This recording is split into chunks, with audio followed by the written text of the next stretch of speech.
CM KCR పై YS Sharmila తీవ్ర స్థాయిలో విమర్శలు చేశారు.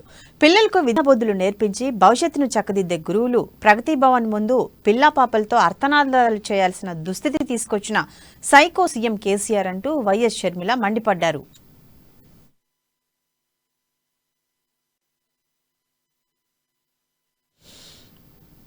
పదమూడు జిల్లాల స్పాస్ బాధిత టీచర్ల ఆందోళనపై వైఎస్ షర్మిల ట్విట్టర్ వేదికగా విమర్శలు గుప్పించారు.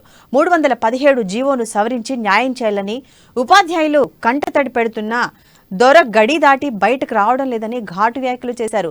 ఇకనైనా నీ రాక్షసత్వం పక్కన పెట్టి బ్లాక్ చేసిన 13 జిల్లాల స్పాస్ బదిలీలు వెంటనే చేపట్టాలన్నారు.